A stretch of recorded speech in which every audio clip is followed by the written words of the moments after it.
Who the big man in the house with today? That's my cousin. That's my cousin. One of my technicians. And why look good The size man got too, man? security. The man got security guard now. No, You no, try. we'll elevate the game. We'll elevate the game. All right, My all right. technician. Yeah. Yeah. All right, one love, brothers. One love. Have a good show. I'll talk to you Take later. care.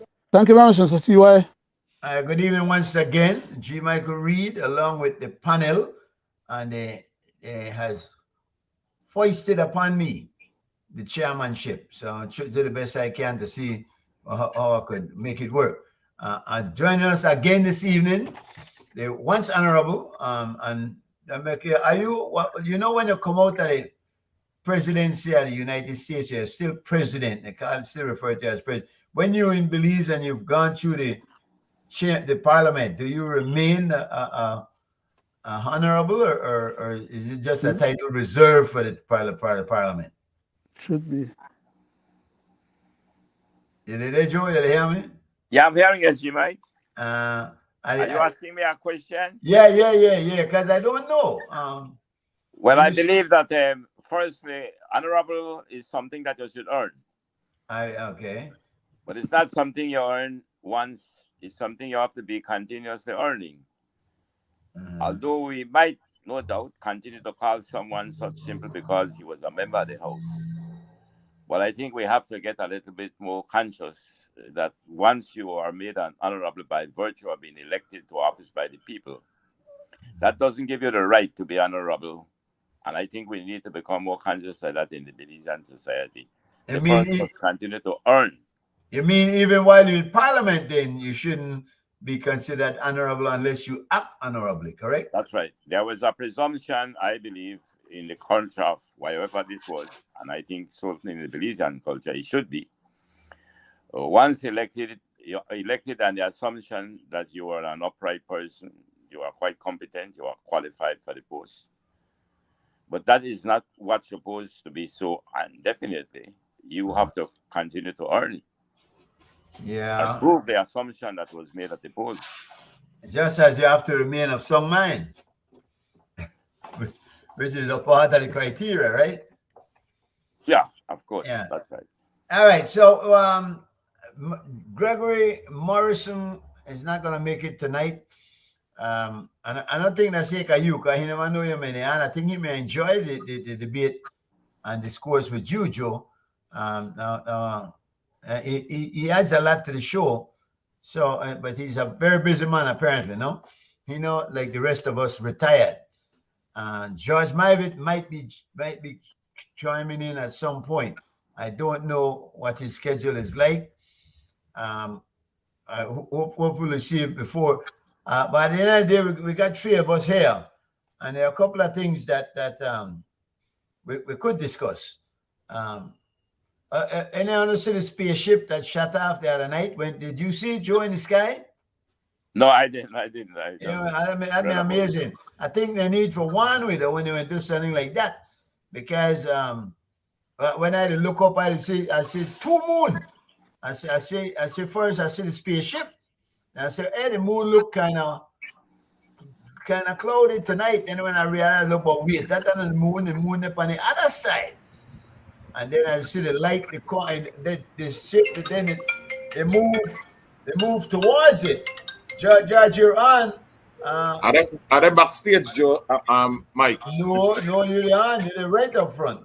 Hold on. I am? Yeah. All right. They got me. George is in the house. Welcome, George, to tonight's show.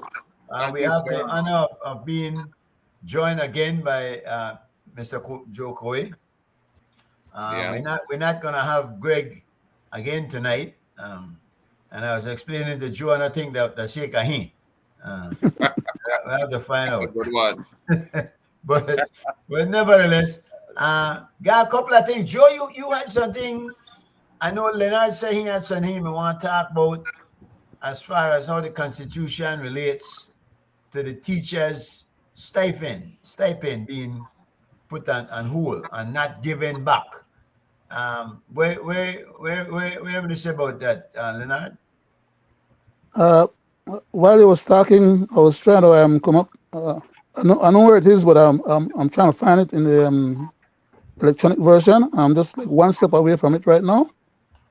And What maybe if you number? could continue talk, What number? and give me just another couple of seconds. What number That's it. is it? What- 17, section 17, in the 17.1. Constitution. All I right. got it already. Uh-huh. And it says what? Yeah, just a second. Okay. 17.1, subsection 1. Mhm. No property of any description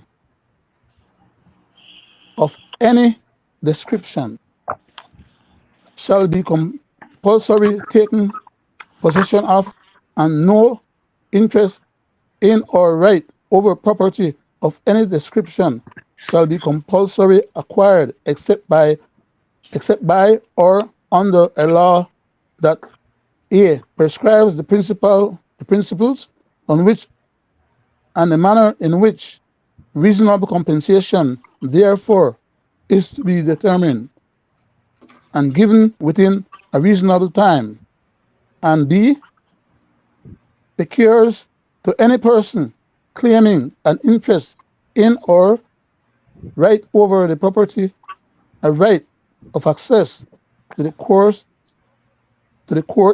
meaning a judicial review, for the purpose of small I, establishing his interest or right, if any. 2, determining whether that taking of possession or acquisition was duly carried out for a public purpose in accordance with the law authorizing the taking of possession or acquisition. Then that's number 3, determining the amount of the. Oh shucks, did I messed up? Yeah, I messed up because holy Toledo. Yeah. Okay. Yeah, I'm back to it. I'm sorry. I thought I lost the damn thing. You know, go on hard copy of the Constitution, no? Not on hand right now. Not available right now to me. I have a copy, but it's not right now. Okay. B.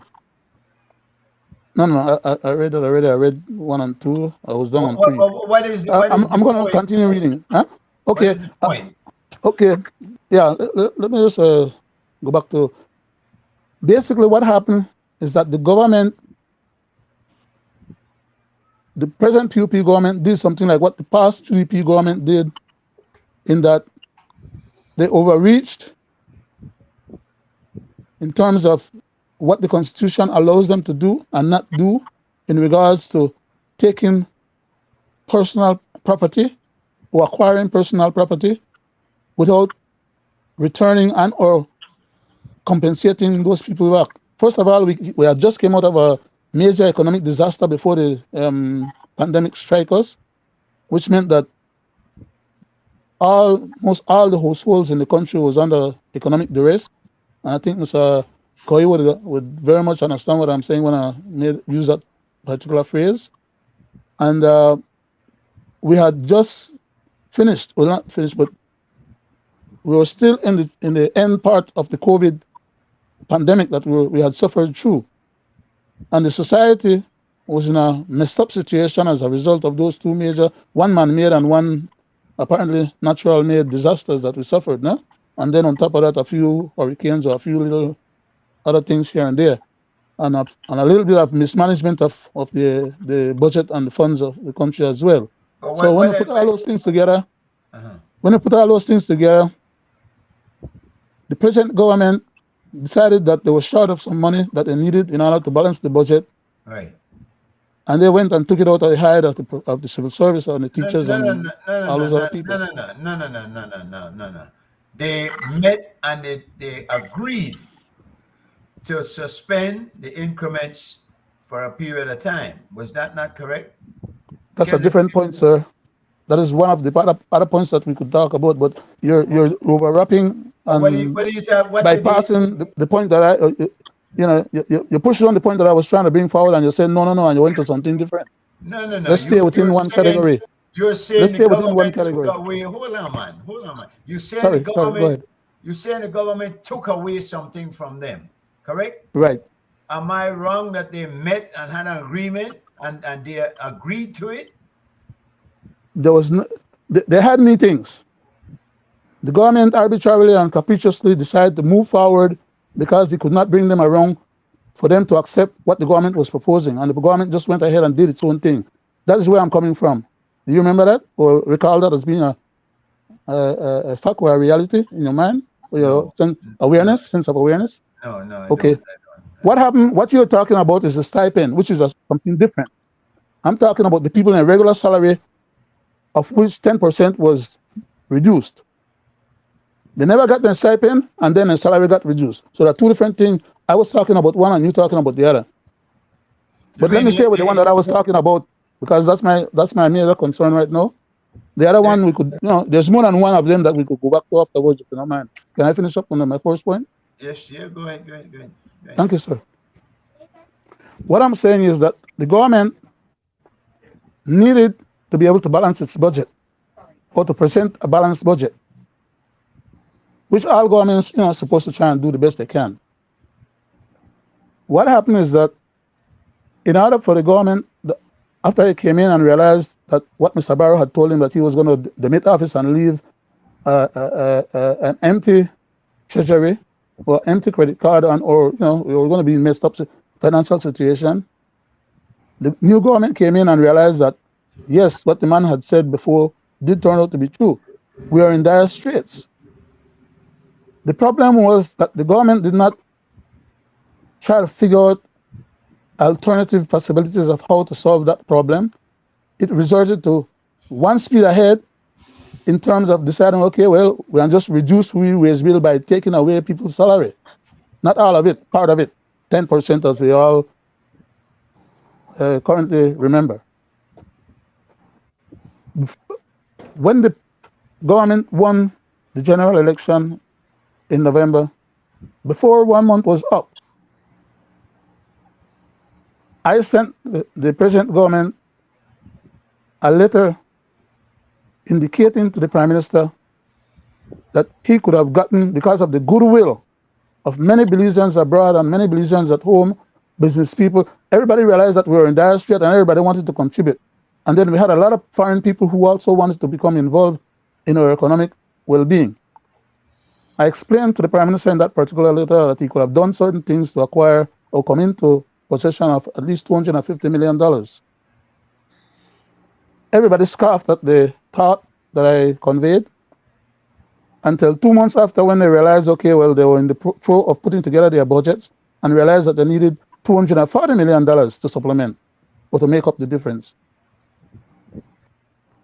Instead of following through what I had recommended, which was very easy to do, and because of the goodwill that had been generated on behalf of the new government coming into power and people wanting to make sure that the country get back out of the pandemic and out of the economic situation, and everybody was rallying around the new government,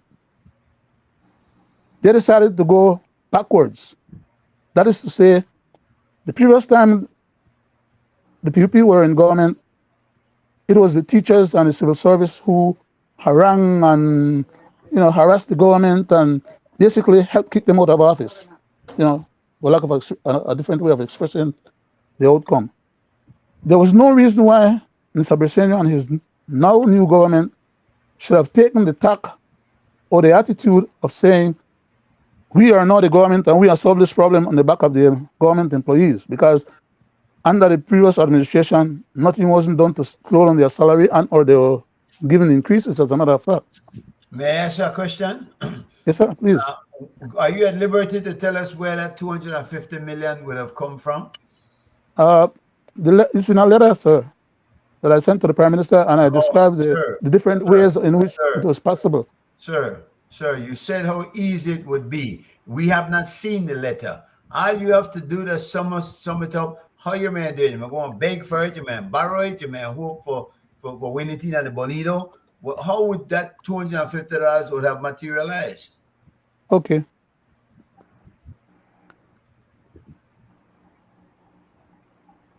I don't remember exactly the numbers, but there are two different types of funds, right, that he would have been able to tap into. One, locally issued bonds for local purchases by business people or people that have money. And a second one was for issuing on the international market.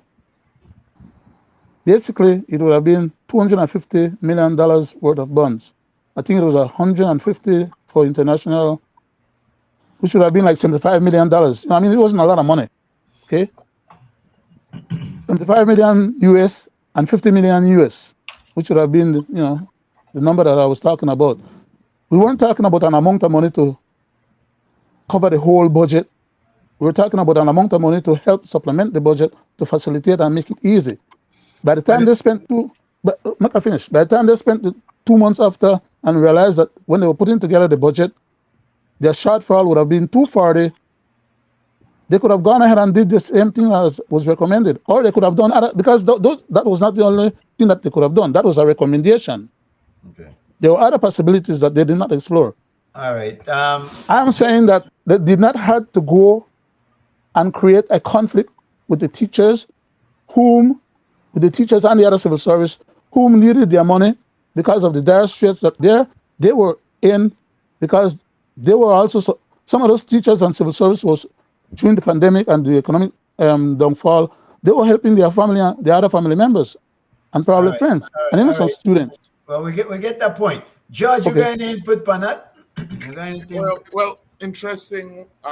Good night, gentlemen, again, and good night, citizens, electronically, globally, and nationally. When Mr.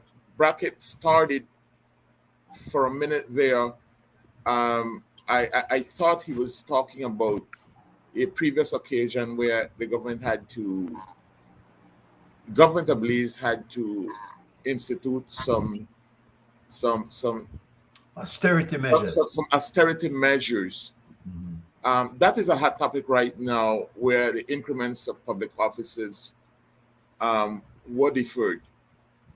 I am saying that to say that from time to time, governments do find themselves in dire financial situations. I'm hoping that, and I know that Mr. Joe will weigh in, because at one point he may have been a part of the government at the time that the issue of the increment freeze came about. In relation to this more recent situation that I eventually gathered that Mr. Brackett was talking about, I think that we have to look at the context of it. Again, the government inherited a situation where the coffers was dry, quote unquote. I can recall that the former prime minister basically said that, words to the effect that he was handing over a poison chalice to the current government. And that is by way of saying, man, this is a dire situation. I can recall that an ex-minister of the previous government personally said in a trivia conversation with myself and another gentleman, basically said that I give Mr. Briceño about 9 months before this comes to a head. That has not happened. I don't know that one can expect that there would have been a magic wand. I believe that the government has the remit to govern, and there are measures that would need to be taken on board from time to time. I'm trying to relate the point that the government stepped outside of the Constitution to institute what it did, and I was trying to follow Mr. Brackett's conversation when he mentioned, in relation to narrating aspects of the Constitution, issues about private property and the need for just compensation, not quote unquote, but that's the idea that he was communicating. And I don't know that the government actually stepped outside of the Constitution.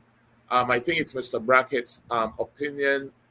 I would hope that perhaps we could get some legal scholar to weigh in on that aspect of it. I represent and represented one of the third parties, and there are a number of issues that we had in relation to what the government did. I won't get into those except to say that it has to be a shared sacrifice, and I really felt that there were other remedies apart from essentially cutting the salaries of public officers. But looking at it from a philosophical standpoint, the big picture is that the middle class, the working class people in Belize are the people that are bearing the brunt of the tax burden. And this is just another aspect where the political leadership basically says that sacrifices are to be made, and it's not going to be made by the political class, and it's not going to be made by the merchant minority. It's going to be made by the working class, and in this case, especially public officers. I don't think that that is social justice, but that's obviously not a conversation in relation to violating the Constitution. It's a conversation, in my view, about social justice and social conscience. Right. Well, Mr. Chairman. Hold on. Now, let Joe weigh in on this for a minute. Okay. What Joe got to say. Joe, you got any view on that? You heard what Mr. Brockett said, and you heard what Mr. Mivett said. Well, I try to get an understanding as to whether it was about private property he wanted to address, and then at the same time, he seemed also wanted to address how the government was financing a deficit through cutting public officers' salary. But the one with the private property, is there something he wanted to say about the private property, about government maybe violating the rights under the Constitution with regard to private property? Leonard, were you equating salaries with private property? Was it that's what it is, where the Constitution refers to that? Is that the point? Sir, I did not get the opportunity to finish the thought that I was trying to convey, which is why it sounds truncated. We only got 2 hours. Wait, Mr. Chairman, stop talking over me, sir. My boy, You asked me the question, you just want this to the show by yourself? Should I? Make a finish then. But how long will it take you, Mr. As a chairman, and let me finish. We sat. I didn't finish the original thought. Man, you come back to me to make a speak, and then you try to divert or distract from what I'm focused on. Leave me alone. Let me finish my thought, man. There's no need for all of this. Mr. Koyi asked a question. Mr. Mivett had already stipulated some statement that I wanted to address. You give me the floor. Let me finish that. How long you wait to make a forget what I try to say. There's no need for this process, man. What is wrong with you, man? What is wrong with you? What's wrong with me is what's wrong with me is that you're not allowing me to speak when it's my turn to speak. Well, you asked me to speak, and when I open my mouth to speak, you try to shut me down. You can't have it both ways. That's what I'm complaining about. Mr. Man, you spend your whole time to lecture me instead of just saying what you have to say. The point is, you cannot take up the whole reverse that statement. Reverse that statement, because that's exactly what you try to do, which is why I'm complaining, okay? No, you're trying to turn it around for me. Man. Let's stay focused on the point, please, and give me a chance to make a finish say what I was trying to say. Are you gonna finish or not? Yes, Just sir. Go ahead. Thank you. I'll try and address Mr. Koyi's point first, since it was the last point that was brought up, and then I'll try and see if I can go back to Mr. Mivett's point that he raised, which also needed to be fleshed out. How much time Mr. do you Koyi? need, Mr. Brock? How much time do you need? Because we have to time you. We can't. I know they're all night to sit down and listen to you try to formulate some thoughts that you obviously have not given any kind of thought to. You see what I'm saying? Shut your damn mouth up and make a finish talk, man. I asked you a simple question. How are we going to get to that point if you keep on jumping in and butting in and asking, you try to carry the conversation sideways instead of stay with the facts. Hold on. I don't say I was going to address Mr. Koyi's point. What is your problem? I asked you a simple question. Can you answer? I don't need you to ask me any further question. I don't explain that I'm trying to address Mr. Koyi's statement. I asked you. I can ask you. You try to have an argument with me, okay? You waste the panel's time. You will have a quarrel. You make this thing personal. It's a simple question. Get out of the conversation, Mr. Chairman. It's not your turn to talk. Let me finish talk. What part of that you can't understand? Will you shut the fuck up, please? Oh. 1 minute. I asked you a simple question. Are you equating? I don't need for you to ask me any further question. I'm trying to answer the one that is on the floor. There are two outstanding questions on the floor that I'm trying to address. Mr. What's the Chair, problem? if I may, this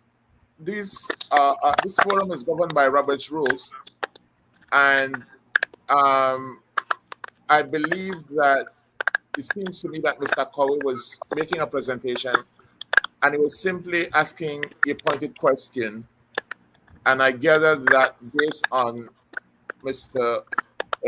Brackett's response, he would have continued with what he had to say. So I would say I think it's reasonable to give Mr. Brackett a break to respond. But I agree with you that that there has to be some time stipulation, and we have to respect the chair. Hello. You can hear me? Huh? Hello, could you guys hear me? My mic was off. Hello?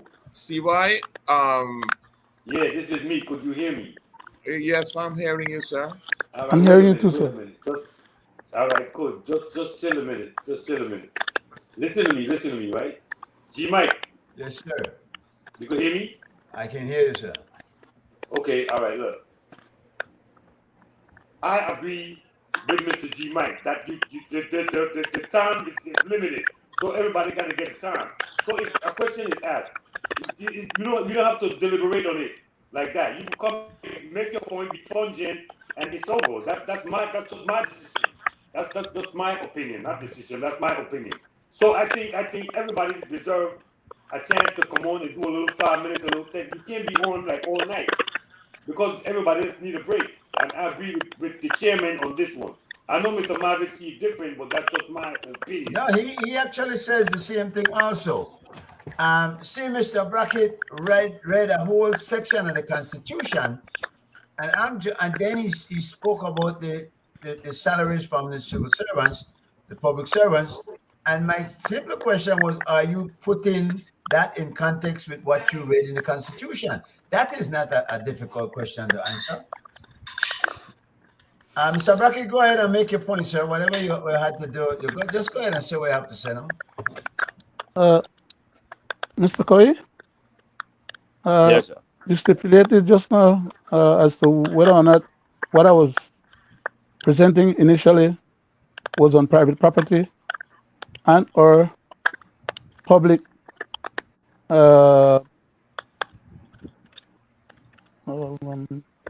He was bridging the deficit, government's bridging the budget deficit. That was the second thing I think you were asking right. about. Those are two different issues that I was pointing out, no? And Okay. I point out those two issues because they overlap in the sense that because of the need for satisfying the budget balancing, the present government decided to use the personal emoluments of the employees who have a standard salary set to them and which they expect to receive on a regular basis. Their salary was docked. So then it then becomes that the government went and made a law to get to authorize the government or to let the government proceed legally with the docking of those salaries. I'm saying that when the government did that, the government overreached. It didn't have to go and do that. It didn't have to overreach, which is a different point from the point that whether it was unconstitutional, it was an unconstitutional act. Then basically, that's what I'm saying. Okay? And as a result, because they have not been challenged in court with a judicial review, that decision and that action still prevails so far. The employees, even had they agreed, there would have been a stipulation as to when they were supposed to be giving back their salaries, whether give back the original amount that they were due, because maybe the government could have taken it as a loan or some facilitation process. Because if they don't get that money back, it's going to impact their retirement scheme. Secondly, they did not get a raise of salary as they would normally get because of the same reason. The government is now buying economically. And until the government decides that they can afford to give these people back their money, these people won't see their money, so they will have to struggle and go along for as long as it takes. I'm saying that the government should have done the right thing. When you're going to derogate somebody's rights according to the Constitution, you just can't arbitrarily and capriciously, because you have a need, solve it on the back of some. The laws are to govern all of us, not some of us. And when you want to make one law for just one or two people or some of us, you are violating the Constitution. That is my point. But I want to address Mr. Marabit's concern, if I may, please, quickly. I understand that Mr. Marabit don't understand or realize the significance of how these things work out, because even lawyers go to the court on both sides of these issues at different times, and they argue these different things, and only one of them prevail. So I will not entertain a discussion or an argument with Mr. Marabit as to whether or not he knows or doesn't know, or he's right or he's not right. All I could do is just make a statement as regards to how I perceive the Constitution address these matters. Because if the lawyers will go to the court on behalf of, let's say, myself, and the teachers, them, and whoever else is aggrieved, and present their case, they could be chased out of the court by the judge. In other words, they could lose the case, right? They could go to the highest court in the region, the Caribbean court, and still lose. And so then what? You feel aggrieved, but you lost the case. But if they take the case and they win the case, then the government would be ordered to act in a constitutional manner. Of course, by now, after all these months have passed, they are probably in a much better financial situation. There shouldn't even be the need for anybody to take them to court. They should just turn around now and do what's right on behalf of these people. These people have their bills, they owe their house rent, or their bill, or their whatever they have been accumulating over all these years. But let me leave it at that for right now, please, because I could go on and on and on. Well, could I just then perhaps make a comment on the section you were reading at first from the Constitution, which I thought was very pertinent to the discussion as to the extent to which government may try to override its authority. And that same section that you were reading just now, the section 17.1, which is protection from the deprivation of property. I think it was a point that I thought you would have followed up on, and then also mentioned the one that you mentioned with the deficit being financed from cutting public officers' salary. But let me comment on the first one first. This section here in this Constitution of 17.1 has in fact been violated. And a minister was taken to court for the violation of this section. Unfortunately, when the minister was taken to court, because he did acquire property which rightfully was not in accordance with the Constitution, because he couldn't prove to the court that the acquisition was for public purpose. Mm-hmm. And that public purpose is the operative word. That is in fact the protection for private citizens, because the property rights is considered very sacred in the world. And a matter of fact, in Europe over the last 10 years, have strengthened these same sections of their laws. So when the minister was taken to court, he lost the case, of course. The government had to pay the complainant. At that time, it was $100,000. What is unfortunate, and this is a part of the law, is the Constitution, which maybe they need to look at, and then make sure that the provisional laws to give effect to this, that when the minister violates a person's private property, which is considered to be sacred in a democratic society, Mm-hmm. it is believed that there should be a charge more akin to a third, where then the ministers personally will be required to pay the penalty and not the taxpayers. And that is a section I thought you were going to when you were referring to the acquisition of private property. I do believe indeed the violations have been made many times. There are some people who never had the capacity to resist and lost their properties. So I think that is a matter that should be addressed. Mr. Koyi? Now let me move to the next. Oh, sorry. I wanted to touch on that part about property. When the Constitution speaks to property, it is not only speaking in regards to land or house and lot. It's also speaking in regards to property in general, the property, possessions, or anything that belongs to a person. Okay. It's expansive. In other words, it's not. Okay. I'm sorry. I don't need to. But I don't need to belabor anymore. Real estate. That's a fact. Yes, sir. But I don't want to belabor anymore. Please, acquired your vehicle. Please go ahead, sir. Please go ahead. For public purpose. That's a property. Yes, sir. So to me, we need not maybe elaborate on property doesn't mean just real estate. No, that's a fact. Property is property in the general sense. It could be your vehicle, it could be your radio, your television. Mm-hmm. Yeah, so I agree. The property there. Okay. Not to be. Thank you very much, sir. I'm sorry for interjecting and disturbing your train of thought. No, because I thought that was necessary to clarify. Yeah, but I think that the reality in Belize, if we just try to look to the reality of Belize, and in everywhere it is, whenever they go for acquisition for public purpose, in most of the cases that I could recall, they were always real estate. So we don't go into that because we're not necessary. We know what property means here.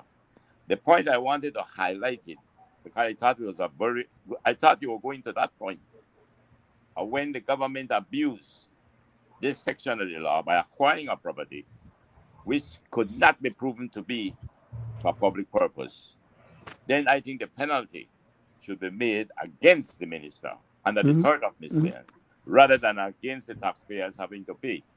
Joe. That was the case with the Chief Justice back then. Now, let me move to the second one, which is the issue you raised about you thought it was illegal or unconstitutional for government to bridge a budget deficit by cutting public officers' salary.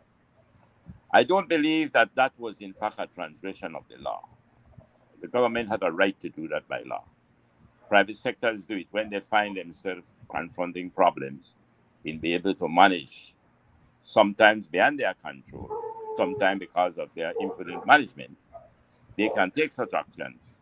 But what I thought now could be looked at is that if you have over the years, through this patronage system, when blowing up the public service, one government comes in, wants to patronize their supporters, bring people into the public service, some of them even to the point of getting the stamp from the Public Service Commission, which makes them permanent. Then another government comes in, and now they might not be able to remove all those that had come before. And then begin to bring in also. So I think that at the time, when this government came to office with such a large mandate, I think it was then they should have had the good sense to take the bull by its hand and said, listen, we will now right-size the public service. And then you will have a period over which you will have to have some of your workers be retired or terminated. That is the way I thought that you have been bridging that deficit. But that is a government prerogative. Yes, that is a government prerogative. Yeah, but let me just elaborate on your very concern. Yes, sir. Is that even by using 10% for 2-3 years, you are just kicking the can down the road. Because the issue that the budget, almost 60 to 65% of it is going to pay salaries and wages. It's for human resource. The public sector is not supposed to be so labor intensive. If you are more capital intensive, which to a great extent the public sector has become, particularly in the area of public works. So to me, then your budget that portion of your budget is extremely high. 60% given the circumstances of the public sector. The public sector is more welfare oriented. It produces goods and services, which everybody has the right to, whether they pay tax or not. But to me, I am saying that if you're going to take 60 cents out of every dollar to give to human resource, then what you have left is too small. So I would believe that we should take a serious look, not about taking away 10%, but about right-sizing the public sector, because that is where the problem is. But So Joe, what is happening to us, we the taxpayers have been burdened to be paying taxes to pay public officers who rightfully, many of them should not be there, and we need to be upfront with that. So Joe. I don't think that the 10% the government took was illegal. I would say it was more imprudent. No, it was not the best way to address your deficit. And that would be my input on that. My question though, Joe, would be what are you going to do? You're talking about right size the public service. In other words, getting rid of redundancy, etc. What you going to do with them people though that you're going to just put out there? You're going to create a situation that might cause also some more problems, don't you think? Well, that matter has been addressed, and I must give credit to the time of Manuel Esquivel, who in fact was prepared to do exactly what should be done. Now, whatever amount, according to the present Prime Minister, he's saying that the World Bank had put to him that it was 3,000 he need to get rid of. And he mentioned it to the public officers that that's what was recommended by the World Bank.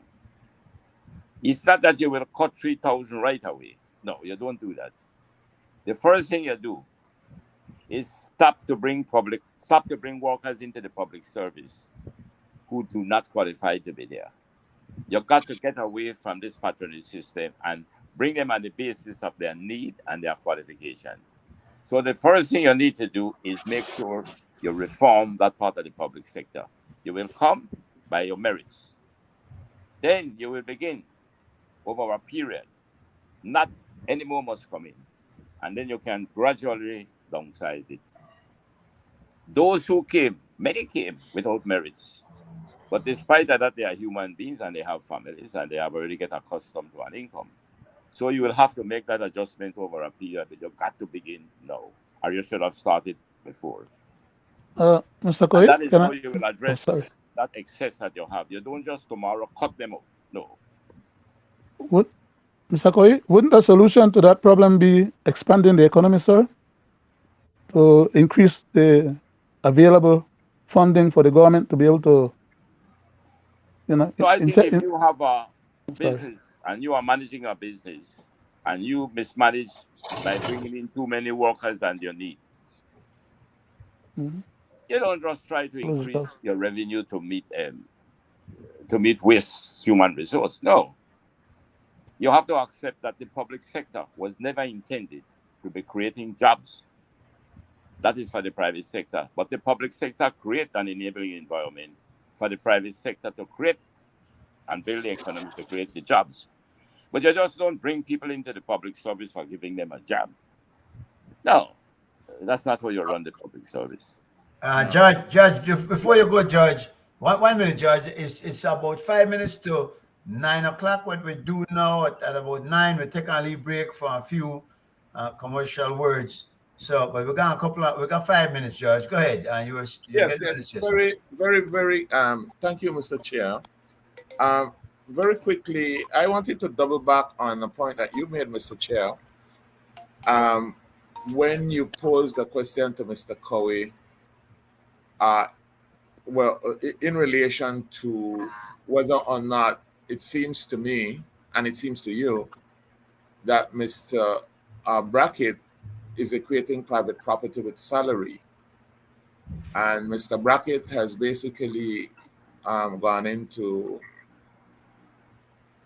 a narrative about private property being what it's an expansive term, but I think he stopped short of saying whether or not he was considering private property to mean salaries, because I think that is germane to the issue of the constitutional violation that he sees. So I'm asking Mr. Cowie pointedly whether or not, in his opinion, salaries in the context of the Constitution can be considered as quote-unquote private property. I will give you my understanding of our salary. Simple is that you are trading. You are trading in the market. I need your services and you need my money. And that is what your salary is about, our wages. So when I employ you, you give me a service that I need and I give you the money that you deserve. So it only belongs to you when you have earned it. Yes.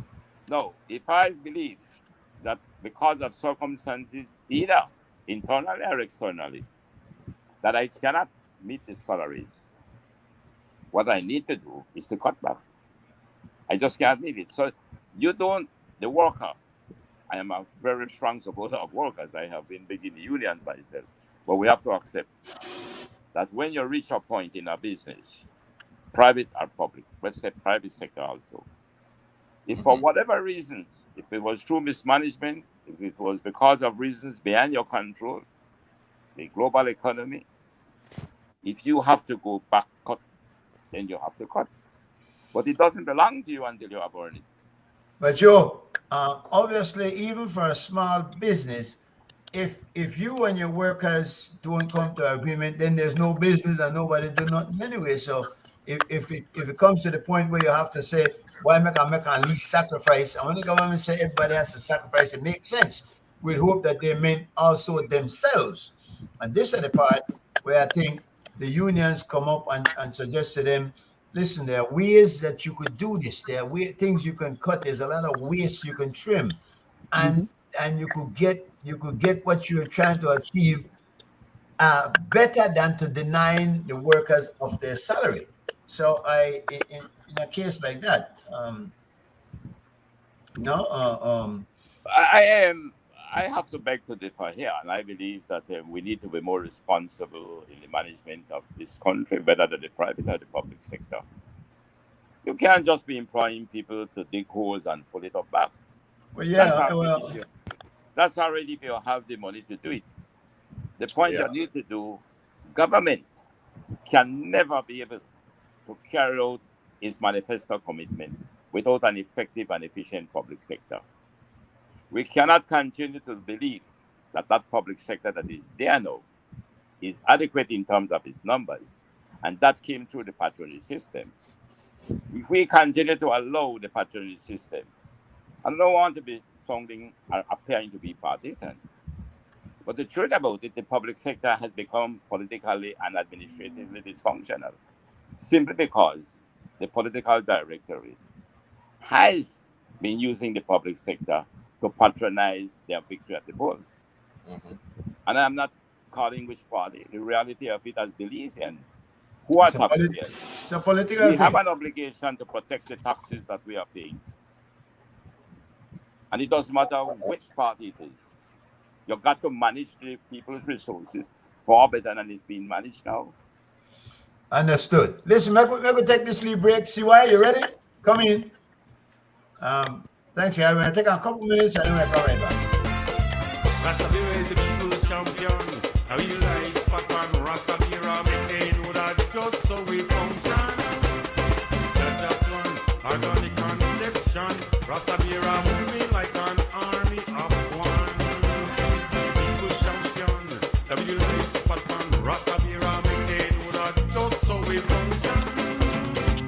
That plan, organic conception. Rastabira moving like an army of one. This year one year is about a little Rastabira. One man in a canoe to these ruling the root of Maya. So survivors, psychics to the handle pressure. Even when they bout it, we still number under. We know we think last year we know we in Japan or the one they from China. We have fans all over. CY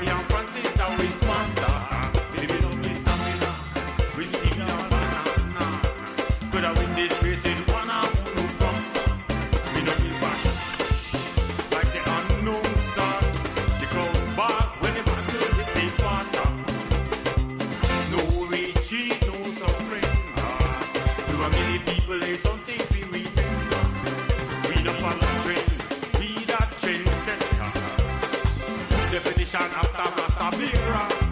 Rastabira is the people's champion. A real life spot on Rastabira. Make they know that just so we function.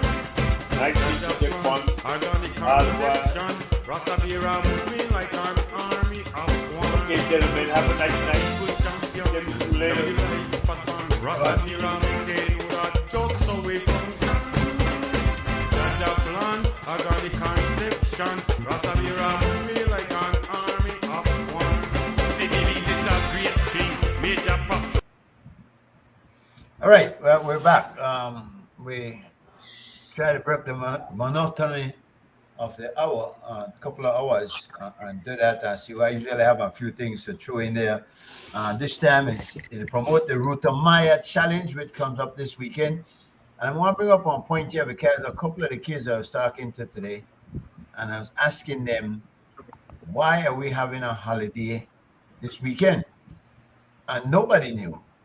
And there were 4 or 5 high school children I was talking to. I asked them who the Baron Bliss. They really got no idea. What are we teaching the children in school? Are we teaching our history? Or shouldn't we be doing more along that line? What do you think, Joe? I sorry, I think I got back in a little bit late, but I thought you were referring to the significance of the 9th of March now. Well, but then even that also, but the part and parcel to the whole thing. But the fact that the children don't even know they got one holiday, that's all they know. They don't know the significance of it, what we're celebrating, even though we moved it from Baron Bliss to Heroes and Benefactors Day. That you would think the teacher could at least explain to the kids why we're having a holiday and what are the significance of it, no? Sorry, I got your point, and I agree with you 100%. We should not just be giving a holiday for the sake of giving a holiday. We have to make the younger people aware of the significance of it. And I fully agree with you with that. Yeah. Anyway, so we're going into the weekend, and we're doing the Ruta Maya this week. And I want to touch also though on the opposition. George Seam Shine, John and Patrick are kissing and making up. I mean, we know, of course, the importance of the opposition to governance. That in a two-party system, we can't just have one party and no opposition. That remedy for disaster. What do you take on it? How do you see it? How do you see Shine's role in leadership? Is it challenged? Is it gonna be temporary? What are your thoughts on the opposition? I'm sure you've looked at it and have some thoughts there. I think you're asking my. I strongly believe, gentlemen, that political competition is one of the cornerstones of a free society. And any one of us who wishes the government, when it comes to office, failure, is very unpatriotic and very unnationalistic. Every government that comes to office, we should wish them well. If they succeed, we all succeed. I also believe that every society where there is free society and political competition, which is one of the hallmarks of a free society, I think we should want an opposition to be strong. So it is my hope that indeed there will be some making up in terms of whatever division they are within the opposition, and hopefully rise to the occasion and be what they are to be. That is what will strengthen our democracy. And let me ask you though, do you see the parties involved here as making up a strong opposition? I mean, because certainly all three have suspected weaknesses in them. I would kind of be hesitant to comment on the personality of these leaders for the reason that I feel like if they are sincere in terms of what they want the party to achieve, I would say that a political party today in Belize seems to have drifted away from its philosophical anchor. That you are not sure today whether a political party is in any way identified to any particular ideology, whether left, right, or center.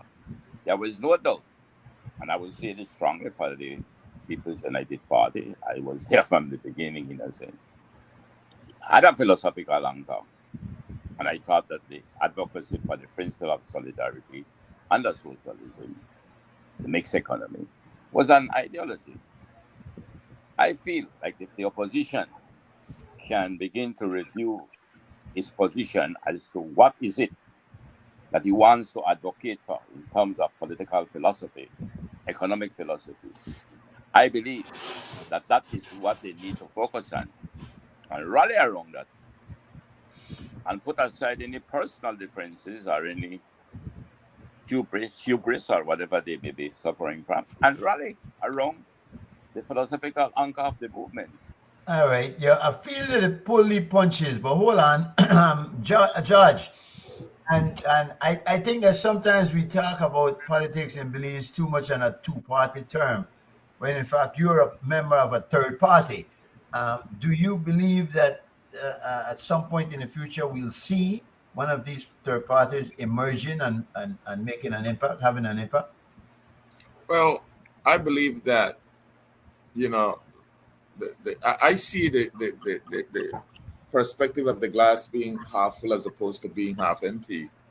I believe that there is an opinion in the public sphere where people are realizing that the opposition is just a pale representation of the party in government, and that goes both ways.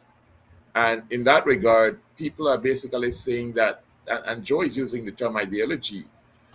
When you look at the ideology of both parties, you don't know that there's one per se, and you're asking, what is it that they're trying to accomplish?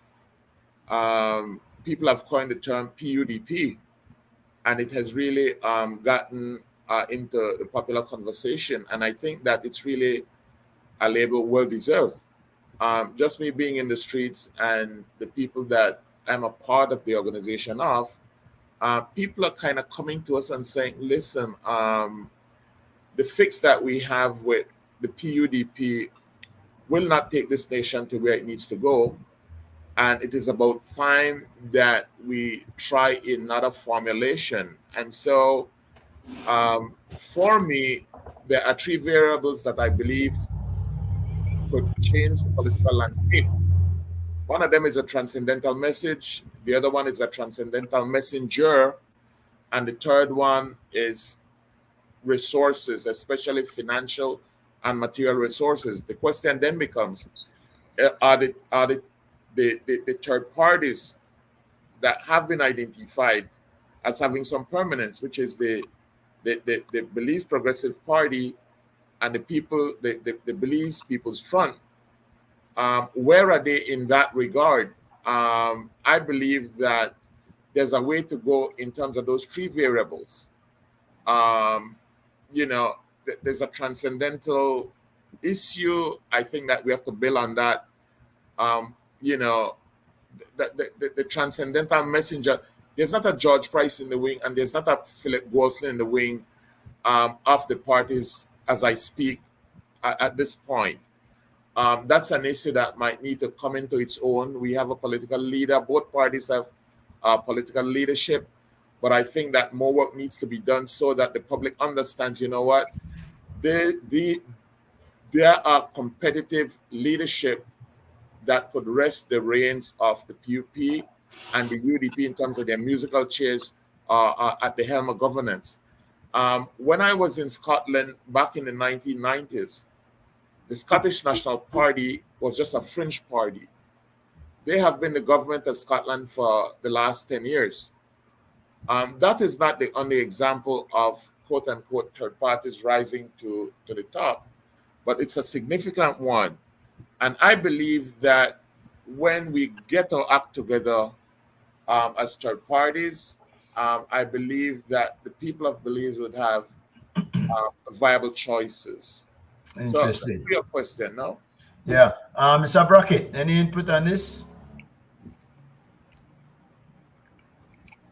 Turn on my mic. Yeah, I have a little input on that, and that is to say, the third parties, because we would call them third parties, not third party, unless they coalesce, they will not become a third party. So we have multiple entities in what would constitute a third party, including some independents. But the problem is, leadership is something that should be earned, and apparently there are people in these organizations that want to be the leader of a combined organization without having first earned their stripes. And unfortunately, that is a downfall for not being able to produce an effective third entity to give a run for the money on these two mass parties. How about the opposition? We think about the Shine John Patrick coalition. Is that going to work? Something has to work. Because a lot of people are saying they want to get rid of PUP. How can you get rid of PUP if you don't have an alternative? You know, so something has to work. But Do you the think? truth. Sorry. Do you think we'll ever get to the point where instead of trying to get rid of the PUP, we try to get rid of bad government and try to get a good government, so we concentrate on the governance as opposed to on the people who are there representing the government as such? Well, do we get there at some point? I will take the side of the plebiscite, you know, the voters on this one. That is that the voters are always optimistic and hopeful that whoever they elect as their government or whoever becomes the government would give them better governance. But unfortunately, the two mass parties that we have had, which as far as I could perceive, one of them will continue running the country for the near future. You know, it's not they have people running the party or running the government on our behalf who initially, when they wanted to be elected, put out a good face to the public, begged the public's trust, but then after having been elected and constituting the government, they just run ahead and do just about what they want because they have the governance powers. And apparently the very politicians are of the opinion that nothing could be done about this. And the plebiscite is not educated enough to realize and recognize the reality that they have the powers to be able to recall just about any minister, I mean, not minister, but any representative. Thank you. Joe, you see us getting to the point of good governance at some point in the future? Because so far, yes, George has made the point that as far as policies and philosophy and whatnot, the PUDP, you either have none or you have two of them, which is the same. And basically, and play the same games. Are we at some point going to see better governments, and hopefully maybe this review of the Constitution could provide us as a key to enter that door? Yeah, before I answer, could I just clarify your point that when I speak of the political competition in our free society, I think of the political plurality. It could be two parties, three parties, certainly not one party. Two parties, three parties, four parties. And I can say this from my many years in politics. I have seen some very good candidates have emerged in these third parties that I think are well qualified and competent to have become not just area representative, but also even cabinet ministers. Mm-hmm. So I just want to make that clear. I am not for any simple saying why it must be a two-party system. No, that's up to whosoever wants to form parties. But I believe, gentlemen, that the point that maybe have been somewhat eluding us, and it is the reason why maybe I'm on this show. I think the saying that you get the kind of government you deserve was so adequate for us today in the Belize. We are where we are, not just because the political parties failed, But I think the electorate contributed to the failure of them. And we are now beginning to realize that the patronage system has become so entrenched. I don't know what percentage, but certainly it's large enough that what we are getting today is not what maybe the majority of us deserve. But in a way, maybe the minority has brought it on us. If it is for us now to become more driven by participatory democracy, and I say participatory not simply by going for 2 minutes in the ballot box and vote. I think the electorate needs to be better educated, and I think this is why I give credit to our show. I hope it is open to far more listeners and more than maybe right across the region. The people will need to become more educated and participate in the governance of our country.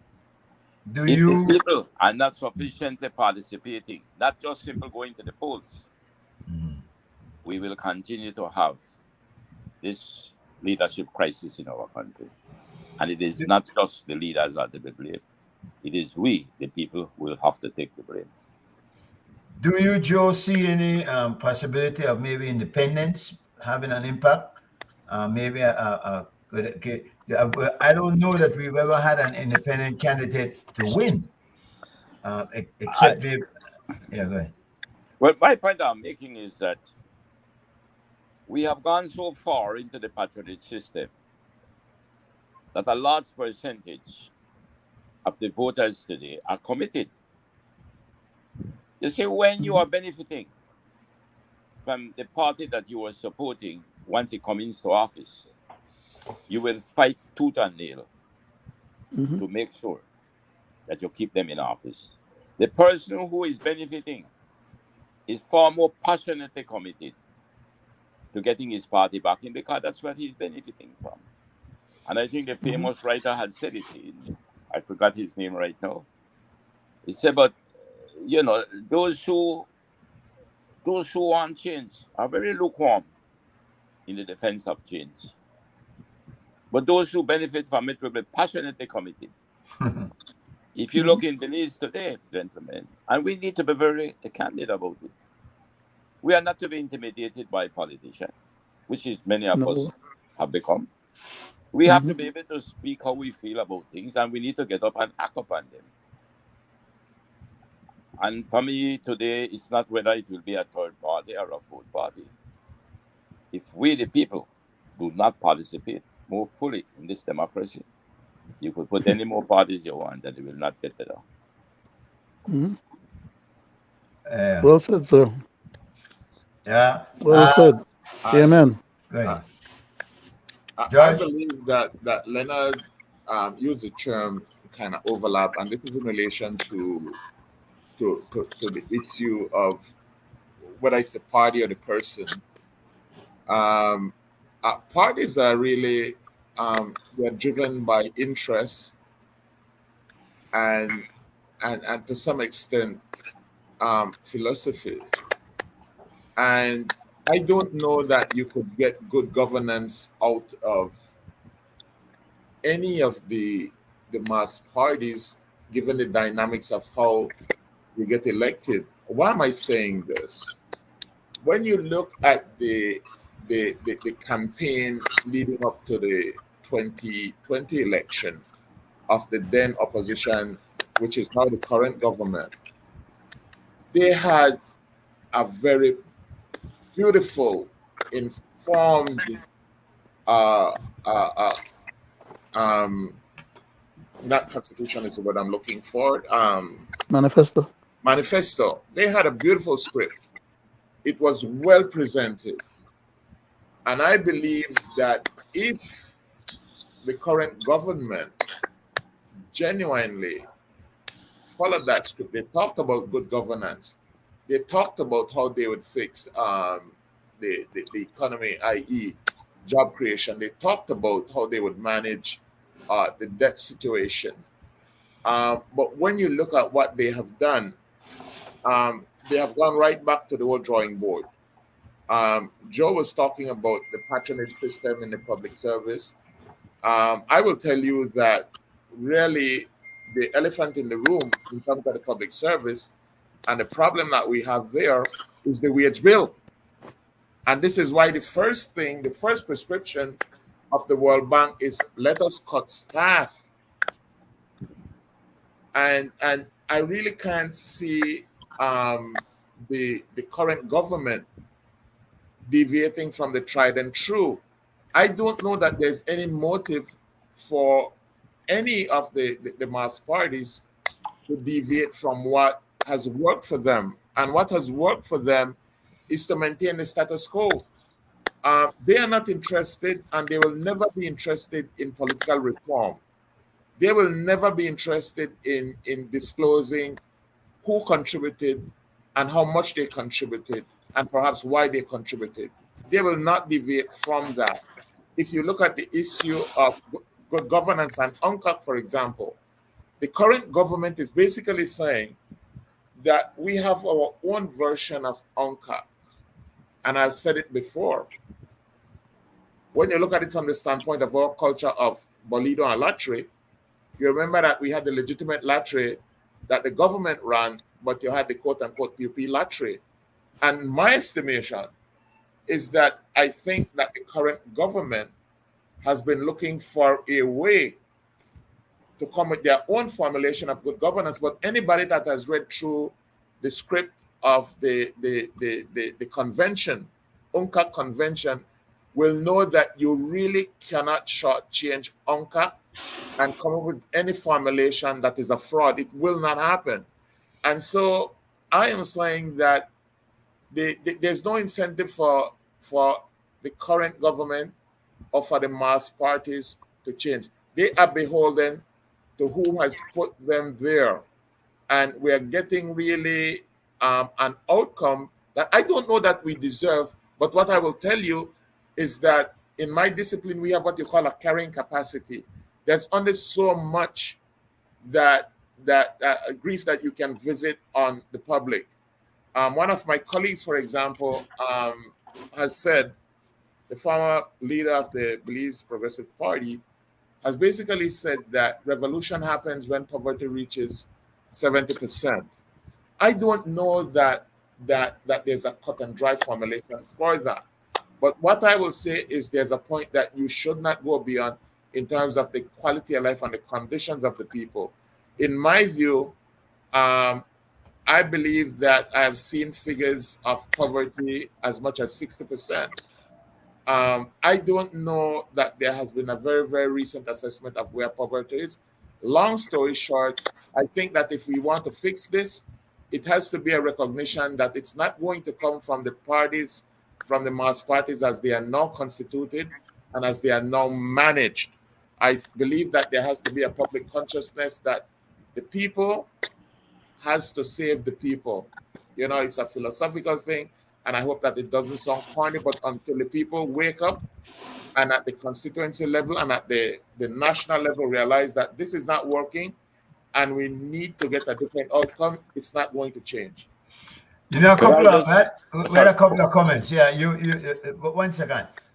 Sure. And I believe Sam Trade was talking about the third parties that they're not organized, and you admitted to that yourself. Then somebody suggested that we need to educate the electorate. I think, though, there's a bigger issue here. We need for the electorate to educate themselves, because they have to be educatable, if you will. I mean, and they're not seeking for that education as necessary for us to move forward.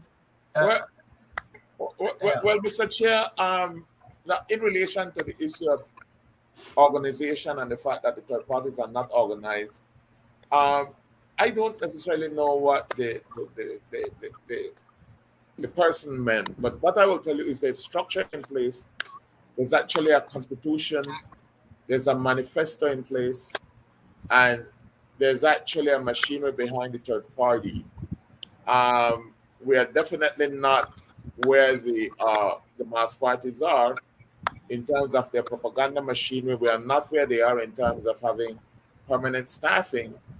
But we are where we are in terms of having volunteers that are pitching in. I should mention, for reference, that in the last municipal election, especially in Punta Gorda, the Belize Progressive Party came in a close second to the People's United Party.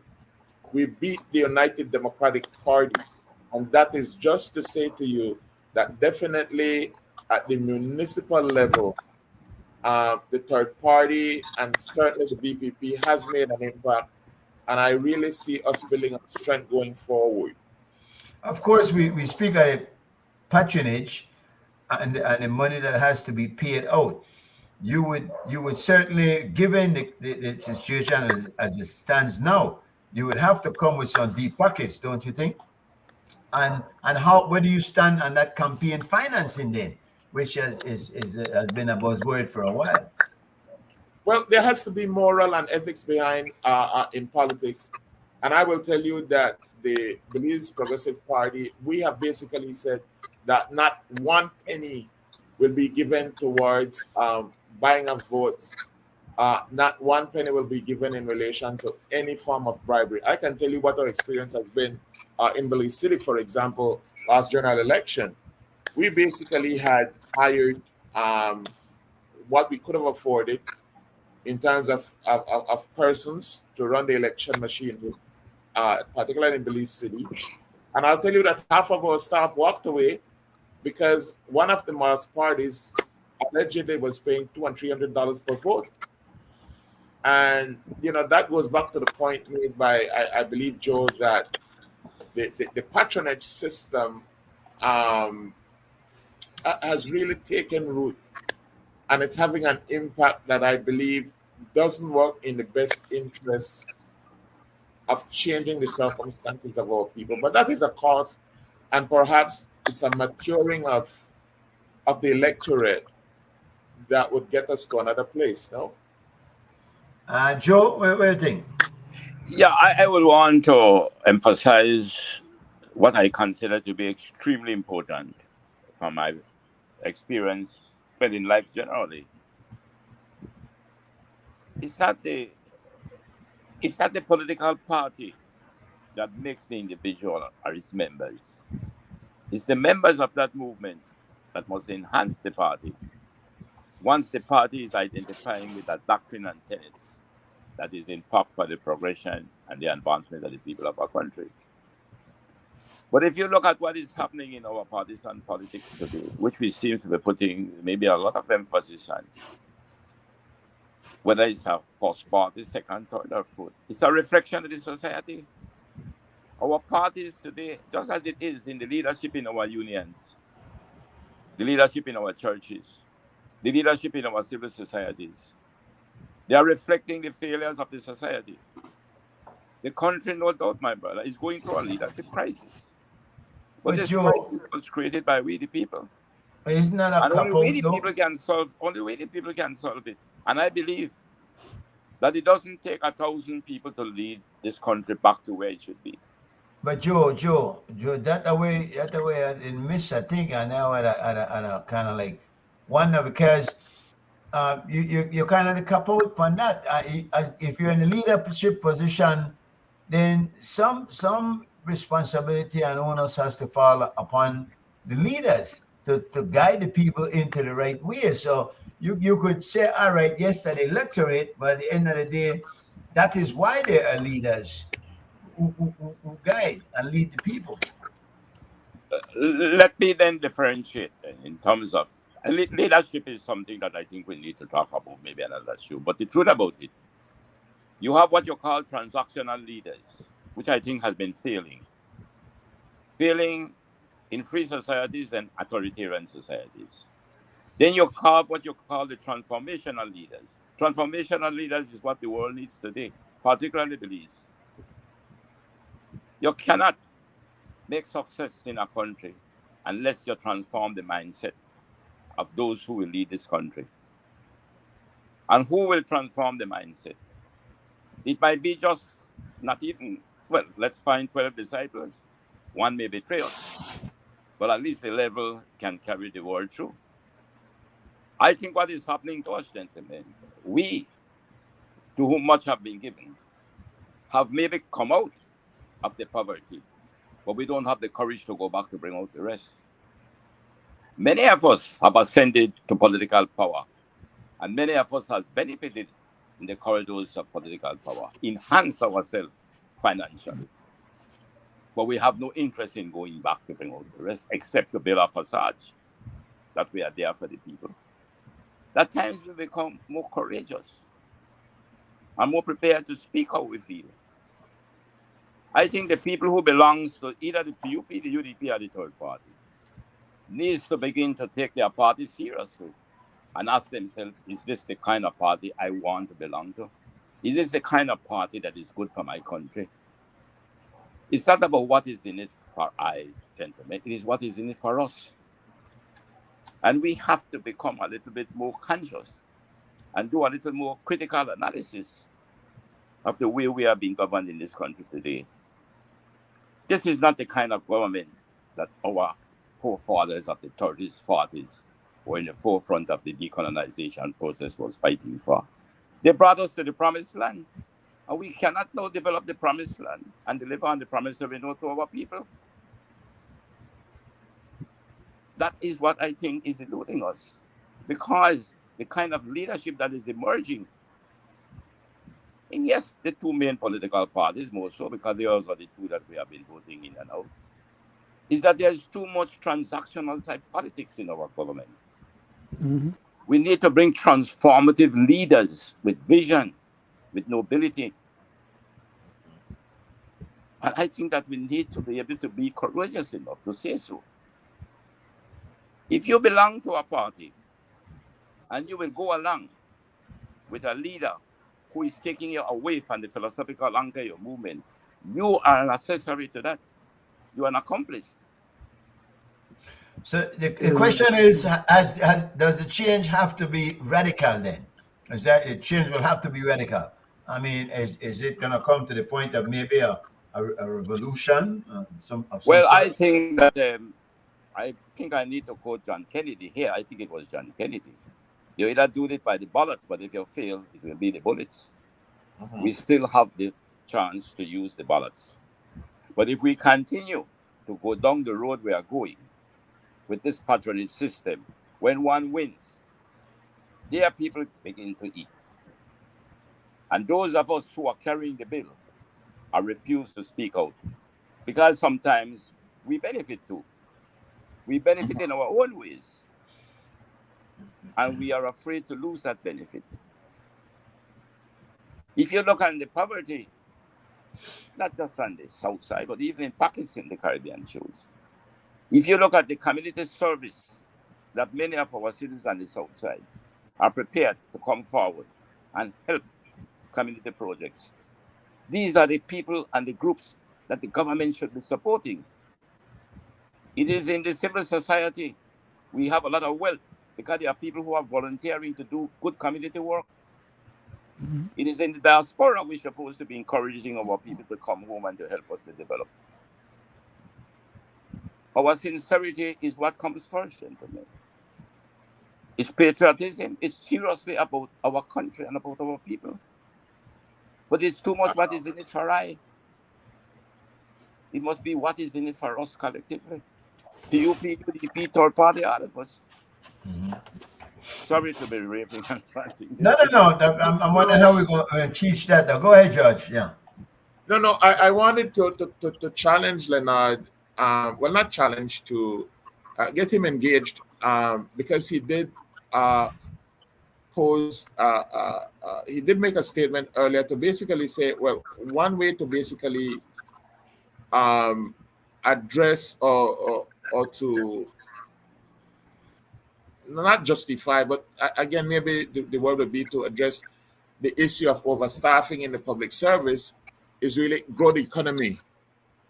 And I think growing in the economy would relate to a range of issues, including definitely the issue of employment, that would relate to at least income poverty or alleviating income poverty. So, Leonard, I don't know if you want to expand your thoughts on the whole issue of perhaps the process or importance of growing the economy, and maybe we could have Brother Joe Wayne and Chairman based on what your input. Now with the position, with the permission of the chairman. No. Yeah, man. Go ahead. We that's where we indeed. Let's go. As far as I'm concerned, when it comes to the economy of the country, I've always seen it as the means by which the people at the lowest rank of the society can get at least some of the crumbs falling off the table to them when people at the top are fighting for all that's on the table. And that will never cease to exist. It will always be the same. Back in 2000, a little after the PUP had won the general election, I had a discussion with Mr. Nuri Mohammed on Love FM broadcast. He had a special program that he used to run, and he invited me to put out some of my thoughts at the time. And we had about an hour and a half discussion on the economy. And I pointed out to him some things that the government could have been doing in order to facilitate growing the economy. So it's not just today that I just made mention of that phrase about growing the economy. I subsequently, after that broadcast with Mr. Nur Mohammed on Love FM, went on to write a letter to the Prime Minister, the then Prime Minister, Mr. Musa, Said Musa, and took it and gave it to him in person and solicited his assistance in helping to grow the economy as a way out of where we were after coming out of the Esquivel government. He proceeded not only just to grow the economy and enhance the country, but ended up with some bad advice from the then Mr. I'm trying to remember the gentleman's name. Shucks, okay. Anyhow, Mr. Fonseca. Because at that time we used to call him Mr. Fonseca because of his conduct and how he was behaving in the government. And was it not because of Mr. Fonseca? Mr. Musa would have probably retired as one of our better prime ministers of the day, because he had the wherewithal and he was always willing to listen to outside input when it comes to benefiting the country. And of course, he derived the benefit of having proven himself then at that time to have helped the country out of its economic malaise. And I'm saying that to say that when I'm saying today that Mr. Briceño should try to open up the economy, and he could have opened up the economy when he first got into office, and with all the goodwill that he had, our country could have been a hell of a lot better off today, a couple of years down the line, than we are presently. Because he had a lot of goodwill that he could have capitalized on, and that people were willing to follow him, but he did not lead in the direction that would have yielded the outcome. I'm sorry, somebody was saying something. Yeah. Let me ask you a question, because you said something that's interesting. You said you wrote the Prime Minister, Said Musa, a letter, and you made recommendation, and as a result, he in person grew the economy and did some things based upon the recommendations that you made. Not only, because remember what I'm saying to you. I was not his advisor, his economic advisor, nor were I a part of his political organization. But even so, the man was willing to listen to ideas and advice, and he had the capacity and the ability to do what was necessary to be done, and the country turned around economically. That is my point. Okay. Yeah. All right. George, you got any comments? Well, what I would say is that in relation to growing the economy, if you look at it from the standpoint of sectors, I have been associated bodily with the fishery sector for the better part of 27 years. And I will tell you that when I went in, one metric of measuring how good fisheries did, and I'm talking about the capture fishery, is export earnings. When I went into fisheries in mid 1987, the export earnings from fisheries was about 19 to 20 million Belize dollars. When I exited 27 years after, the income from the capture fishery grew to $24 million. That is basically stagnation. And I believe that the question then becomes, why is it that it hasn't grown? And one of the issues from a policy standpoint that it hasn't grown is that the fishery sector was never prioritized. There was never anything beyond lip service for the fishery sector. What I would say also is that one of the sectors related to the fishery sector was the fish farming sector. When I went in there in 1987, the aquaculture sector basically went from zero earning to about 4 or 5 years before I left government. They were earning as much as $120 million in foreign exchange earning. And it's not just to call a figure to say there was a lot of money being earned in terms of foreign exchange, but it's to say also that there was a fair amount of employment. At one point, for example, Nova Companies alone was employing almost as much persons in terms of their processing plant as the sewing factory Williamson was. So the know-how as to how you get growing, if you look at it from the standpoint of various sectors, is there. What I can tell you is that right now, and Mr. Chair, give me 30 seconds more. What I can tell you that right now, there has been major, not only stagnation, but there has been a retrograde slide in terms of fisheries earnings. And one of the issues that troubles me greatly is that from a policy standpoint, the Ministry of Blue Economy is doing a lot of good things. The Ministry of Blue Economy is basically saying we need to, among other things, we need to conserve fish habitat. We need to do a lot of things that are related to improving the ecosystems and ecology.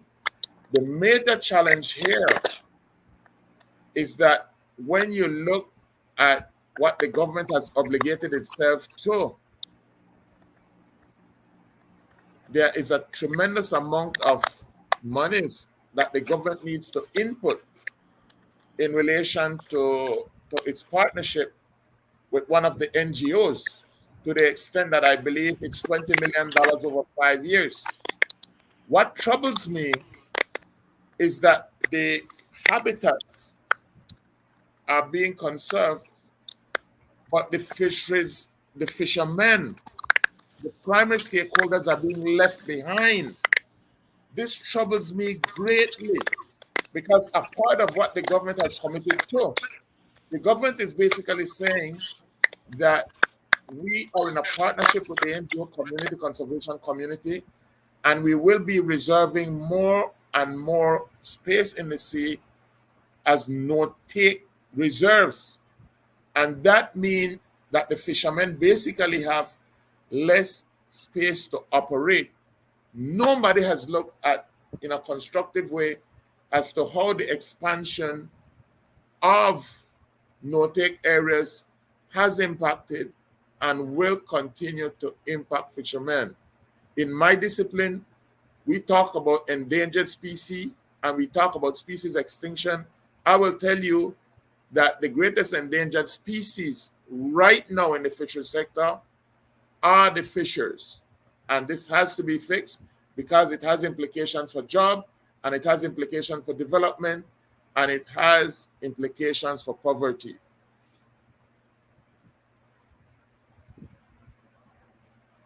Yeah, Mr. Marvin.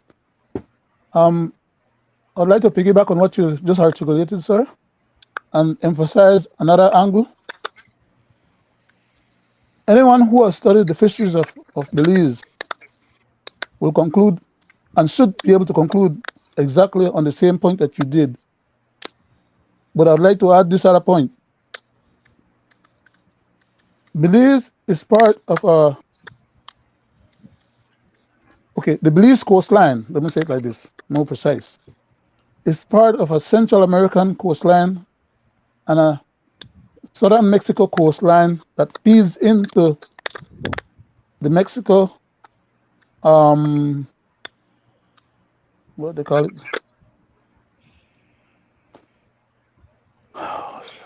Okay. We're having a big problem that our government is not paying attention to. A lot of the fish, in olden days, a lot of people used to be able to go in our fishery grounds and catch large fishes. Today, they don't have that option available to them as much. Why? Because the Guatemalan fishery fleet, which numbers in the hundreds of small boats, string across the whole Bay of the Amatique every fishing season, and they use these gill nets and trawlers, and they capture just about any and everything that passes down from South Central America up into the Northern Central America area where is Belize and Yucatan. Our grounds is being used for spawning, and it's mostly small fishes that we have in our area that then migrate north towards Yucatan and into the Mexico Sea, into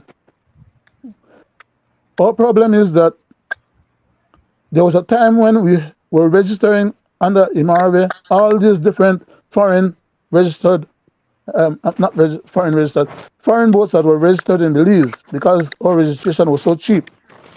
And they used to bring their trawlers, register them in Belize, and when they're going back, they load them up with all varieties of fishes and all kind of other marine products. And they throw away what they don't need. And just, as a matter of fact, which is why the European countries at one point had blacklisted us. Because we collect this money, which the government used to collect before, and that after they sold the registry to Mr. Ashcroft and his group, they were collecting the fees for the registration of those vessels. But we, the Belizean people and the fishermen on Belize, were suffering the consequence of having our fisheries depleted by the Guatemalans, as well as many as was Korean boats and other countries' boats that were registering in Belize. And that money wasn't going into our treasury. Go ahead, Mr. Mabit. No. Very good compliment to what I was saying, Mr. Brackett. I don't know if you're finished, but I was just trying to. Yes, sir, I was. Make the point. I was just trying to make the point that we can solve the existential crisis in this country. We can solve the poverty problem. We can solve the low income problem from within. But unless you have plans and policies, unless we have committed leadership, and unless we find a way to garner the resources to move things along, then it's not going to happen. I can tell you just from fisheries, but you could look at other aspect of the primary aspect of the economy. You could look at forestry and you could look at agriculture, and you'll come up with the same thing. And the major challenge is that you have to look at what it is that is timing productivity. And I'll tell you that in fisheries, Mr. Brackett, you have touched on a very important point there. One of the problems that we have is illegal fishing. The other problem that we have is that you see all the fertilizer and all the soil loss that happens in inland, it washes down to the sea. And you know what it does? It kills off the reef. And when you kill off the reef, you know what happens to the fish? Fish populations decline.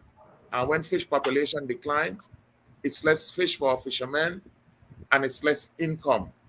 But we have to have these sorts of plans and policies that will move us forward. And I'll tell you, that from the standpoint of human resources, there is tremendous knowledge resident in the fisheries department to solve the problems that we have. Where the bottleneck is at the political level. And I'm saying that because it's either not translated into the fact that we can solve it, and the issue of resources becomes an issue. I think Brother Joe spoke to it to some extent in terms of saying, well, yes, everybody needs resources. But really, if your wage bill takes up 60% of your national budget, then you only have 40% to basically do real development with. I think that was a point well made. There are no silver bullets, but I think that the engagement needs to happen between the public sector and the private sector as to how we can move out of this situation. But George, economic stagnation, no? George, I hear you almost contradicting yourself though, because we do need some of the conservation methods that we're employing. You're saying that we have to be concerned about the fishers themselves who are not getting the work, the money, the fish to make their daily bread. But then the fish being depleted is also a big problem, and we have to put in place measures to ensure that they are there into the future. The amount of creatures that have gone extinct is incredible, and a couple of them are fish. So if we're there, and you can't say we're gonna let loose the fishers to make the money, and then we're not gonna no fish for that catch. Well, that's a very good point you're making there, Mr. Chair. The greatest threat to fisheries sustainability, I know it's something technical, is that Belize has what you call an open access fishery. It means, Mr. Chairman and Mr. Joe, that if you get up tomorrow morning and you decide, I want to go fishing, if 400,000 people want to go fishing, there's nothing in law or policy that would restrain the fisheries department from saying, "You my license here." There's an issue of overfishing, and there's an issue of stress on the resources. You can have conservation and you can have fisheries development working in tandem. What we have been doing is that instead of doing what we call value added, we have been shipping just primary products outside of this country. What we have not been doing also, gentlemen, is that fisheries need to diversify. We need to get some of those fishers farming. We need to get some of those fishers raising fish. We need to get some of those fishers as tour guide, but it has to be organized and it has to be coordinated. You see, and you could almost do that across the sectors, Mr. Chair. My worry, Mr. Chair, genuinely, is that when I went into fisheries in 1987, we had about between 800 to 1,000 licensed fishermen. When I left about 6-7 years ago, you know how much fishermen we currently have? 3,200 licensed fishermen. So that there has been a threefold increase in terms of the number of licensed fishers. We're not talking about the guys that are out there illegally fishing without a license. We're not talking about poaching. There has been a threefold increase, a 300% increase in terms of the number of fishers, and the fishing ground has been shrinking. By finding a circle right back to the whole thing. So I am saying, Mr. Chair, that yes, you have to make sure that one, we have what we call deep slope fishing, Mr. Chair. We have an exclusive economic zone, and we need to get some of our fishers doing deep sea fishing. The question of why it is that it hasn't happened, I will briefly say that there's a technology issue, and there's an investment sort of capital assistance program. One of the things that I've been advising, and I'm talking out of school here, gentlemen, and I'm advising one of the fishing organizations, the Belize Fishers Federation, and we're applying, I've been advising them to submit a project that could put some of our fishers, as much as 30 households, as a start doing deep sea fishing. Just as a start. No, so potential solutions are there. I just want to reiterate that when you look at the solutions for a sector, you have to make sure that the issue of livelihood is first and foremost. If you do a head count and you say, who are the people impacting fisheries? There's the NGO community and then there are the fishers. If you could find 300 people in the NGO community that are immediately related to the fisheries sector in conservation, that's a lot. 300 versus 3,200. I believe it's closer to 3,500 as I speak. No? So the conservation work needs to be done, but the social side of sustainability, when we talk about sustainability, we talk about the economic side, we talk about the ecological side, and we talk about the social foundation. What has been left behind and what is being left behind is really the social aspect of development, certainly in terms of the fisheries sector. Mr. Chairman? Sir, go ahead. Yeah. Piggybacking again on what Mr. Marvick just mentioned, I'd like to add again a little bit more input to the fact that, yes, we do need deep sea fishing, local Belizean people to get involved, but they need capital in order for them to acquire the equipment. Because very few people, just like we had the problem with the buses, don't have the capital to be sustainable and to be effective. But even if they were to get the capital, the government will seriously have to upgrade the Coast Guard and its equipment in order to protect those people out there, because we have these what you call wet drops from the drug trade, which is causing a hell of a lot of problem to our society. A lot of those people that we hear go out there and get disappeared. Some of them are just regular fishermen that want to go out there and do a little fishing.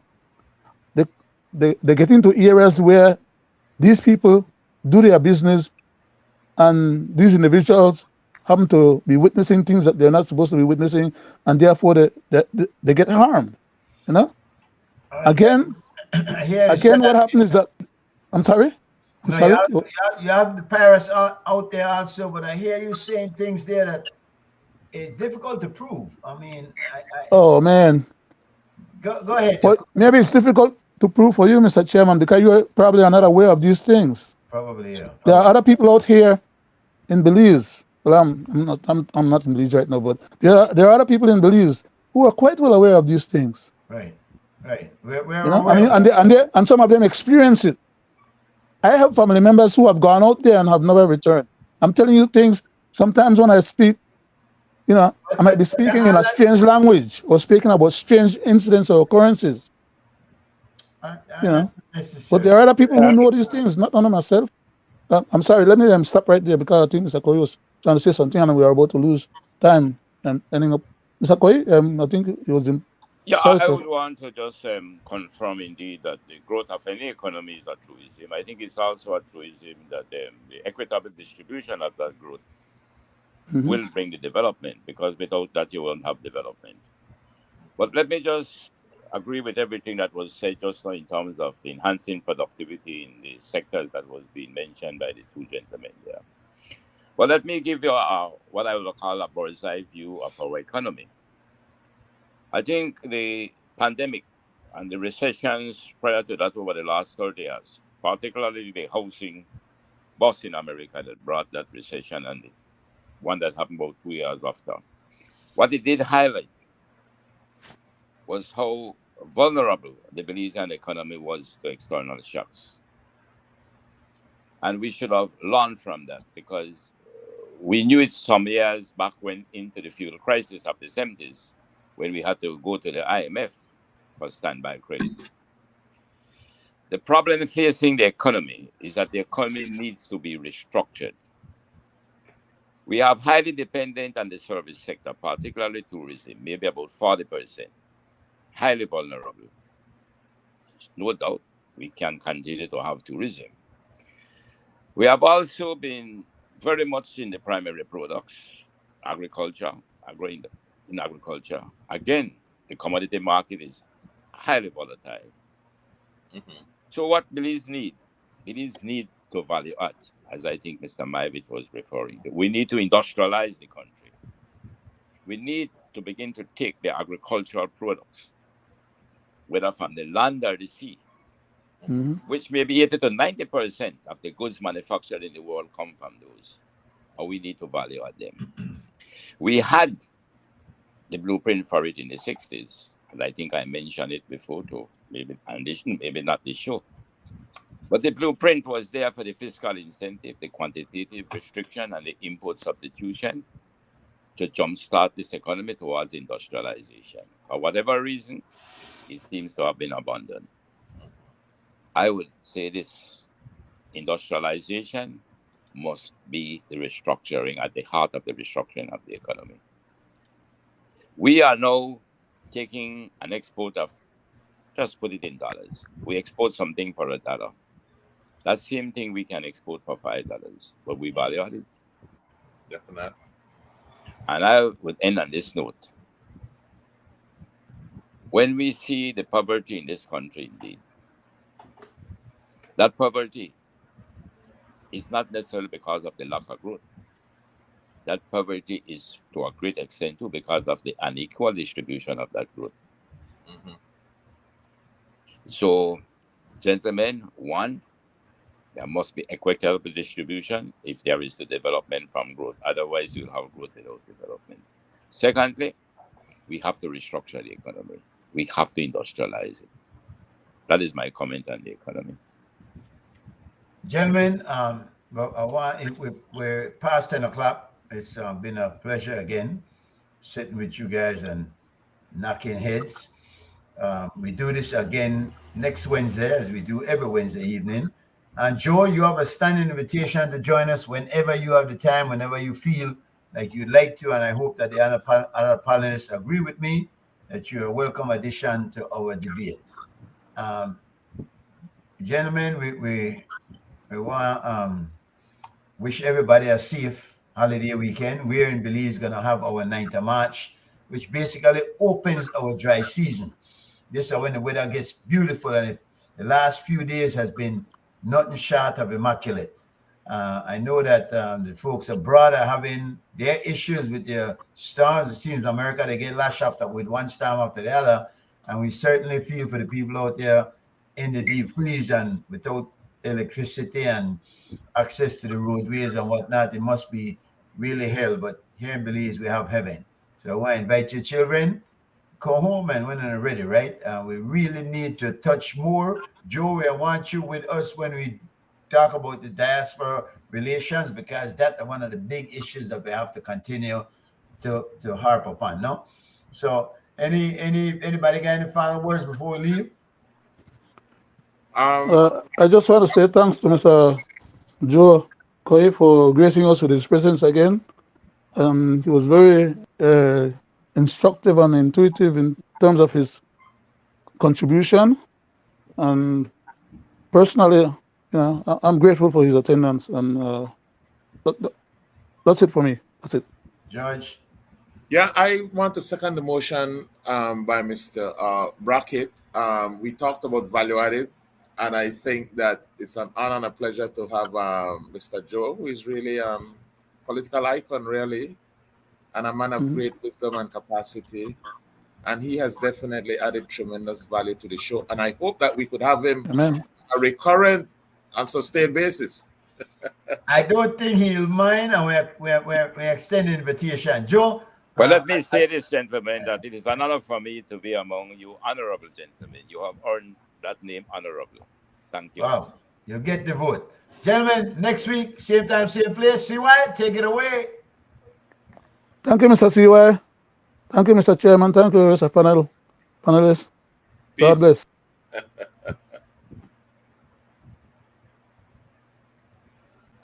King, thanks to all the love where we get from love, my friend. But this is a warning to the cheap pretending. To get in the river with me if you can't swim. Next year we back again. This time we all the station prize, including the bull reporting. It's amazing when the bell ring. From a level, they try to hang on like stuff. champion. Now we like spot on Rastafari, maintain that just so we function. Jaja plan, organic conception. Rastafari moving like an army of one. Good champion. Now we like spot on Rastafari, maintain that just so we function. Jaja plan, organic conception. Rastafari moving like an army of one. Gosh. Wine. To the left, to the left, to the right, to the right, to the left, to the left, to the right, to the right. No, jump fire, jump fire, jump fire, jump fire, jump fire, jump fire, jump fire. If you don't believe it, take a picture and freeze it. Aluna gets room in a can release it. Watch how we stare with, maneuver and balance it. One eye on the falls and still navigate it. When we get that city, we no one on the lip. We use our God, the people they watch we like Netflix. So take a break and please sit back and release it. Now a real Rasta bearer here in this shit. Oh no serious like the virus. Nothing you can do fi catch us. We know the quarry, we know the fuss. Billions and people help me sing me for us. Rastafari is the people's champion. Now we like spot on Rastafari, they know that just so we function. Jaja plan, organic conception. Rastafari moving like an army of one. People's champion. Now we like spot on Rastafari, they know that just so we function. Jaja plan, organic conception. Rastafari moving like an army of one.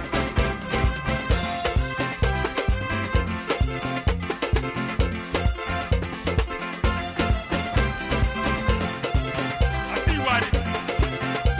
To the left, to the left, to the right, to the right, to the left, to the left, to the right, to the right. No, jump fire, jump fire, jump fire, jump fire, jump fire, jump fire, jump fire.